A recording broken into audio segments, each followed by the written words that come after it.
आज सबसे पहले पॉलिटिकल साइंस की क्लास। चंदा चोरों का व्हाट्सएप ग्रुप, मतलब चढ़ावे में ऐसा छलावा कि आपका दिल दुख जाएगा और गुस्सा आएगा।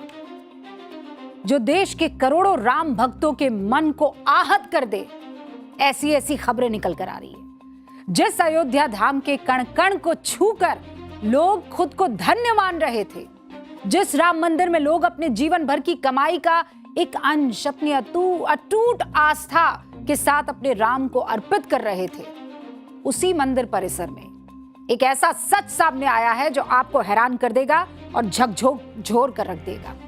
राम मंदिर चढ़ावा चोरी मामले में जांच के दौरान आरोपियों के मोबाइल फोन ने उनके सारे काले चिट्ठे की पोल खोल दी है। पता है सूत्र हमें क्या बता रहा है? भगवान के चरणों में चढ़े चढ़ावे को लेकर ये आरोपी आपस में बंटवारे की बात करते थे। गजब चालाक थे ये। चैट्स में बकायदा डील हुआ करती थी। चोरी के माल में किसका कितना हिस्सा होगा, किसने कितने रुपयों पर हाथ मार लिया है। पकड़े जाने के डर से आरोपी ने फिर ये चैट्स डिलीट भी कर दी। अब उन मोबाइल फोन्स को FSL यानी फोरेंसिक साइंस लेबोरेटरी भेजा गया है ताकि डिलीट किए गए डेटा को रिकवर किया जाए। चोरों की जमात का पूरी तरह से पर्दाफाश तभी होगा जब और प्रूफ सामने आएंगे। लेकिन ये लोग क्या करते थे, एक AI जनरेटेड वीडियो हम आपके सामने रखे हुए हैं। ये क्या करते थे, मोबाइल अपने बगल में रखते थे। अब बात तो कर नहीं सकते और बात भी करें तो ये तो बात नहीं कर सकते हैं। सबके सब जो वहां पर गिनती कर रहे थे वो तो चोर नहीं थे, तो कैसे एक दूसरे को इशारा करेंगे? तो क्या करते थे, वो एक ग्रुप बना हुआ था उनका, उन ग्रुप में कोडवर्ड में बात किया करते थे। और हमें डिटेल नहीं पता है, पर हम ऐसा अनुमान लगा रहे हैं कि बात यही करते होंगे ना कि मैंने 15 नोट उठा लिए हैं, मैंने 30 उठा लिए हैं, ताकि सबके पास सब आंकड़े रह सके और आखिर में उसका बंटवारा हो सके। अब आगे क्या है, ये तो आरोप लग रहा, आगे क्या है हम जांच का इंतजार कर रहे हैं। लेकिन बात यहीं खत्म नहीं होती। जो आगे आपको बताने जा रही हूं वो आपके भरोसे को और भी झकझोर कर रख देगा। मंदिर में वो जो व्हीलचेयर लेकर नहीं जाते हैं, ये जो वहां पर बुजुर्ग, इतने दिव्यांग, इतने बीमार भक्त जाते, इतना चलना पड़ता है, तो भक्तों की सेवा के लिए तैनात की जाती है ना एक ऐसी टोली जो व्हील चेयर पर उनको बिठाकर ले जाती है। वो व्हील चेयर ले जाने वाले कर्मचारियों की संपत्ति की जांच हो रही है। वो राडार में आ चुके हैं। आपको पता है जांच में क्या पता चला है? एक व्हील चेयर चलाने के वाले के पास, आप गेस कीजिए कि भाई वहां पे सेवा का काम कर रहा है, व्हील चेयर चला रहा है, तो क्या होगा उसके पास? आप फर्ज करेंगे तो क्या कि मतलब एक बेसिक मकान होगा और जैसे जीवन यापन होता है वैसा हो रहा होगा जैसे आम आदमी का होता है, उस तरीके से। लेकिन अगर आपको पता पड़े कि उसके पास तो 4 व्हीलर भी है, उसने तो जमीनें भी खरीद रखी है, और अभी तो और आपको झटका दे देती हूं। ऐसा नहीं है कि हम कह रहे हैं कि भाई व्हील चेयर जो चला रहा है उसके पास संपत्ति नहीं हो सकती है।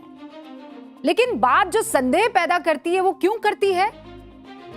मतलब 10 से 12 हजार की आपकी सैलरी, काम कर रहे हैं आप सेवादार का, और आपके पास 4 व्हीलर है, जमीनें आपने खरीदी हुई है, तो फिर शक तो होगा ना। और सवाल तो उठाएगा कि लूट का हिस्सेदार क्या ये भी है कि नहीं है, और पुलिस अब उसकी भी जांच कर रही है। आप इस बात को ऐसे समझिए कि चंदा चोरों को जो सैलरी मिला करती थी उसे तो वो हाथ भी नहीं लगाते थे। जो सैलरी मिलती थी उसको हाथ ही नहीं लगाते वो। अब सोचिए मेरी सैलरी आ रही है, आप सबकी सैलरी आ रही है, कई हमारे जो दर्शक है वो सैलरीड होंगे, आपकी सैलरी बस आ रही है, आप उसको हाथ नहीं लगा रहे हैं। ऐसा कैसे हो सकता है? इसका मतलब कहीं और से आपको कुछ तो हासिल हो रहा है। तो ये ऐसे कई आरोपी हैं जिन्होंने अपनी सैलरी महीनों से निकाली ही नहीं। वो जो 10-15 हजार उनको सैलरी मिलती थी, आपकी श्रद्धा, आपकी भक्ति, आपकी आस्था, आपकी मेहनत से जुड़ा जो पैसा राम जी के चरणों में चढ़ाया जा रहा था, उस चढ़ावे को चंदा चोर अपने ऊपर खर्च कर रहे थे।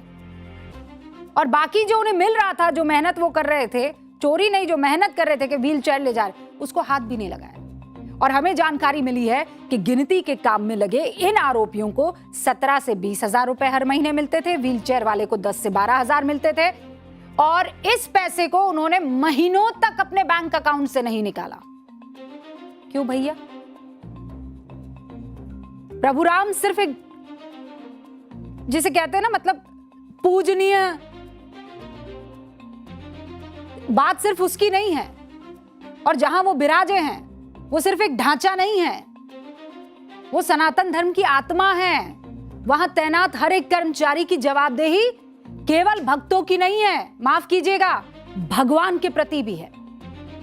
इस मामले के दोषियों को ऐसी सजा मिलनी चाहिए कि आगे चलकर एक ऐसी मिसाल बने कि हाथ कांपे, आस्था के खजाने पर डाका डालने की हिम्मत ना कर सके कोई। और जाहिर है नतीजे तभी पूरे आएंगे जब जांच होगी। आज हमारे सामने जांच को लेकर क्या क्या जानकारियां सामने आई हैं वो आप जानना चाहेंगे तो मैं जल्दी बता देती हूं। एसआईटी ने आज भी ट्रस्ट के मेंबर्स अनिल मिश्रा, गोपाल राव से पूछताछ की है।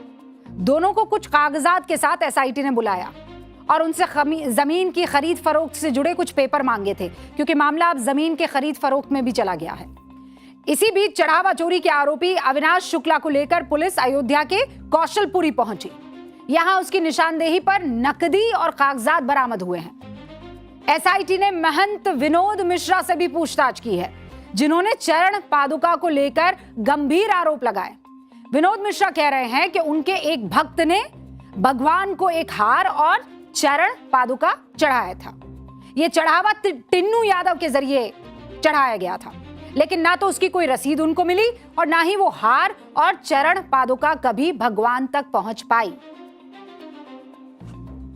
अब थोड़ी देर पहले हमने आपको एक जानकारी दी थी, अब उस जानकारी को जरा मैं बोर्ड बाबू के पहले प्रणाम करेंगे बोर्ड बाबू को, ठीक है। थोड़ी देर पहले हमें यह जानकारी मिली कि आज एसआईटी ने करीब 5 घंटे की पूछताछ की है। पूछताछ कितने घंटे की हुई है? 5 घंटे की पूछताछ। किस किस से हुई है?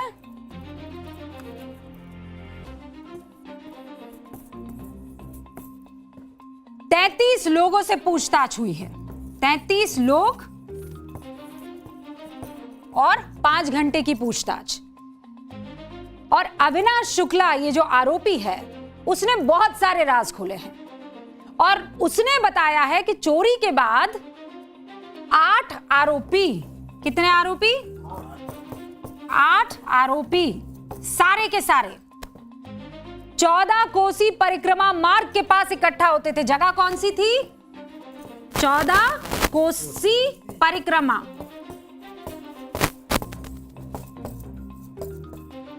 ये सारे 8 आरोपी क्या करते थे? यहां पर मुलाकात करते थे और यहां पर फिर बंटवारा होता था। 1 2 3 4 5 6 7 इनके बीच में बंटवारा हुआ करता था। इकट्ठा होकर ये रकम और कीमती सामान का बंटवारा करते थे। 5 घंटे की उस पूछताछ में यह पता चला है और 33 लोगों ने बहुत सी ऐसी जानकारियां दी है जिससे चौंकाने वाली चीजें सामने आई है।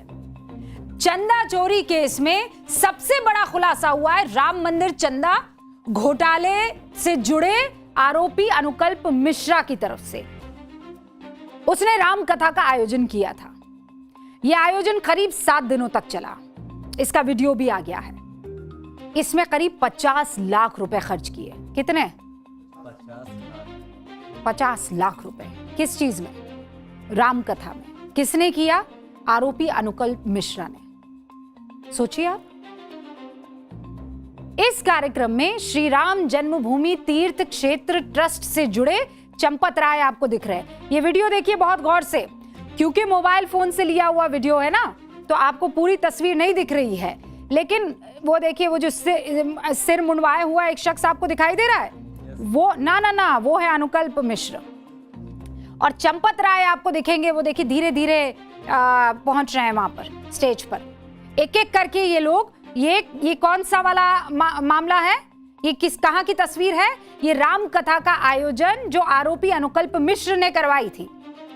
7 दिन तक ये कार्यक्रम चला है और 50 लाख रुपए उसने खर्च किए हैं इस कार्यक्रम पर। और इस कार्यक्रम में सारे वीवीआईपी पहुंचे थे, उसमें से एक चंपत राय भी थे। राम कथा में जो पैसा खर्च किया गया अब बड़ा सवाल खड़ा हो रहा है कि ये जो भव्य तरीके से ये राम कथा का आयोजन किया गया था, क्या वो भी चंदा चोरी से आया था? यक्ष और बड़ा प्रश्न है। और यह भी बता दूं, इस मुद्दे पर राष्ट्रीय स्वयंसेवक संघ की अब एंट्री हुई है। कहना है संघ का, और किसने कहा? सर कार्यवाह दत्तात्रेय होसबोले। वो बयान देते हैं, मीडिया के सामने आते हैं और कहते हैं कि श्री रामलला मंदिर में रखे हुए दान पात्रों में जमा राशि की चोरी की घटना से समूचे समाज और राम भक्तों की भावना आघात पहुंचा है उसे, और इस घटना से हम सभी बहुत दुखी हैं। आरएसएस ने यह भी कहा कि यूपी सरकार ने विशेष जांच दल का गठन करके कानूनी प्रक्रिया शुरू कर दी है। जांच में जो भी दोषी पाया जाएगा उसे कठोर दंड हो, यह सुनिश्चित करना जरूरी है। सुनिए आप। राष्ट्रीय स्वयंसेवक संघ सहित संपूर्ण हिंदू समाज की न्यास से स्वाभाविक ही अपेक्षा है कि इस घोर निंदनीय घटना को असाधारण मानकर गंभीरता से व्यवस्था एवं संचालन की सभी कमियों को दूर करने हेतु परिणामकारक कदम उठाए, ताकि अयोध्या मंदिर पर करोड़ों राम भक्तों की आस्था व श्रद्धा अखंड एवं अटूट बनी रहे। वर्तमान भ्रम और असमंजस की स्थिति समाप्त होनी ही चाहिए। सुना ना आपने? अब जरा एक तस्वीर आपको दिखाती हूं। अभी तक जो भी हमने आपको दिखाया, राम भक्त आहत है, राम भक्तों के साथ जिसने विश्वासघात किया है उनकी खबर है। लेकिन अब ये तस्वीर आप देखिए। हमारी आस्था के प्रतीक भगवान श्री राम जन्मभूमि मंदिर निर्माण के लिए समूचे देश के द्वारा दिए गए चंदा के चोरों एवं चढ़ावा चोरों को सख्त से सख्त सजा मिलनी चाहिए। ये कौन लिख रहा है? चारों तरफ पोस्टर लगाए गए हैं। पोस्ट आपने पढ़ लिया है जो यहां पर दिया हुआ है। चारों तरफ ये पोस्टर लग रहे हैं। दिग्विजय सिंह ने भगवान राम, भगवान शिव, महात्मा गांधी के अलावा राहुल गांधी की भी उसमें तस्वीर चस्पा की हुई है। दिख रहा है ना? 4 तस्वीरें आपको, और बगल में खड़े हैं दिग्विजय जी। दिग्विजय सिंह ने यह भी ऐलान किया है कि वो 5 और 6 जुलाई को अयोध्या जाएंगे और चंदा चोरी मामले में केस दर्ज कराएंगे। अब आप सोच रहे होंगे कि दिग्विजय सिंह किस बात का केस दर्ज करवाएंगे। दरअसल दिग्विजय सिंह का कहना है कि उन्हें भी चंदे की चोरी का इसीलिए आभास है और इसीलिए उन्होंने एफआईआर दर्ज कराने की सोची है, क्योंकि चंदा उन्होंने भी दिया था, उनका भी चंदा चोरी हुआ, इसीलिए वो केस दर्ज करवाना चाहते हैं। अब दिग्विजय सिंह जरूर केस दर्ज कराएं, ये उनका अधिकार है भैया, उनको कोई रोक नहीं सकता है। उनका चंदा चोरी हुआ है तो उन्हें न्याय जरूर मिलना चाहिए। लेकिन यहां सवाल आस्था में बदलाव का है। दिग्विजय सिंह उस पार्टी से ताल्लुक रखते हैं जिस पार्टी से ताल्लुक रखने वाले और आधिकारिक रूप से एक मर्तबा ये कहने वाले कि राम काल्पनिक है। ये किसने कहा था? कोर्ट में बकायदा। तो राम भक्त हुए दिग्विजय सिंह, क्योंकि चंदा दे रहे हैं तो चंदा चोरी का उन्हें दुख है, तो केस दर्ज कराना चाहते हैं। मान लीजिए अगर कोई उनके सामने प्रभु श्री राम को काल्पनिक बताए तो उसके खिलाफ केस दर्ज करना चाहिए कि नहीं करना चाहिए दिग्विजय सिंह को? लेकिन उनके खिलाफ नहीं केस दर्ज किया जिन्होंने उनकी भावना को आहत किया, ये कहते हुए कि भगवान श्री राम जो हैं वो काल्पनिक हैं। पार्टी के खिलाफ नहीं केस दर्ज किया, तब उनकी भावना तब आहत नहीं हुई। लेकिन आज वो कह रहे हैं भाई हमारा चंदा चोरी हुआ है, हम तो केस दर्ज करवाएंगे, रपट लिखवाएंगे। उनकी अपनी पार्टी और उनकी आस्था में परिवर्तन देखिए साफ नजर आ रहा है। जब दिग्विजय सिंह भगवान राम के लिए कहते हैं हमारी आस्था के प्रतीक है भगवान श्री राम, जब वो भगवान राम को आस्था का प्रतीक बताते हैं, तब उनके ऊपर क्यों प्रश्न चिन्ह जो है वो खड़े किए जाते हैं?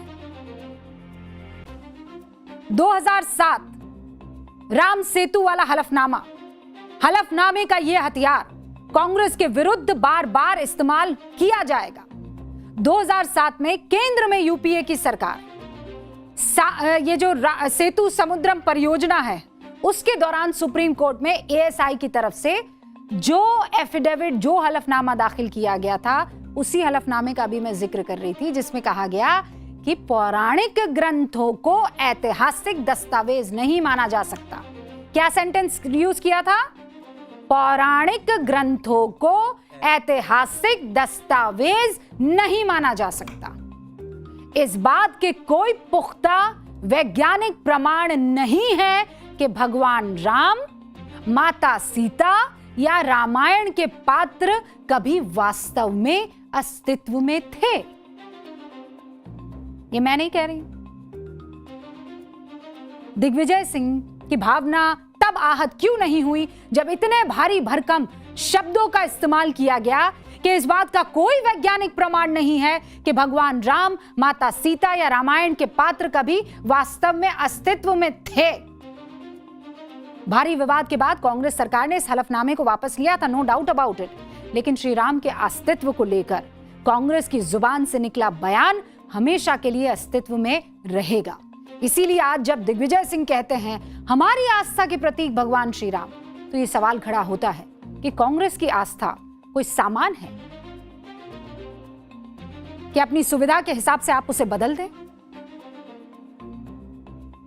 इस मुद्दे पर बागेश्वर धाम के पीठाधीश्वर हैं धीरेन्द्र कृष्ण शास्त्री। उनका एक बयान आपको सुनना चाहिए। वो आरोप लगा रहे हैं कि इस समय मंदिरों और महंतों के खिलाफ षड्यंत्र चलाए जा रहे हैं। आप सुनिए और समझिए कि धीरेन्द्र कृष्ण शास्त्री कह क्या रहे हैं। वर्तमान का युग कलयुग से ज्यादा छल युग चल रहा है और इस छल युग में सावधान रहना।